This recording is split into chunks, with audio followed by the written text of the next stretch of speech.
రాజమండ్రి ప్రభుత్వ ఆసుపత్రిలో కాలం చెల్లిన మందులు సరఫరా చేస్తున్నారని పలు ఆరోపణలు వెల్లువెత్తాయి. దీనిపై ఆసుపత్రి సూపరింటెండెంట్ పివివి సత్యనారాయణ స్పందించారు.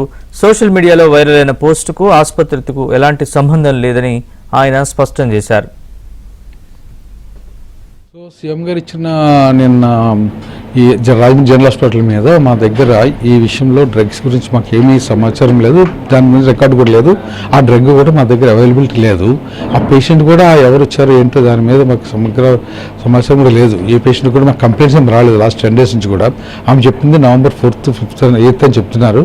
కానీ వాళ్ళు 22nd, నిన్న 22nd ఈ రోజుల్లో కూడా వారు ఎవరు కూడా మన కంప్లైంట్ కానీ పేషెంట్ కానీ మన దగ్గర తీసుకున్న ఆధారాలు ఎక్కడ కనిపించట్లేదు. నిన్న జరిగిన అందుబాటులో ఉన్న అధికారిని బట్టి మా హాస్పిటల్లో సిబ్బందిని బట్టి విచారణ చేస్తే మాకు ఎక్కడ దాని మీద రుజువు కావట్లేదు. సో ఈ విషయంలో మేము సమగ్ర దర్యాప్తు చేయడానికి ఆర్ఎంఓ గారిని, చీఫ్ ఫార్మసిస్ట్ని, ఫార్మసీ మెడికల్ ఆఫీసర్ని ఎంక్వైరీ చేసి వితిన్ 48 hours మేము దాని మీద సమగ్ర రిపోర్ట్ ఇవ్వడానికి మేము.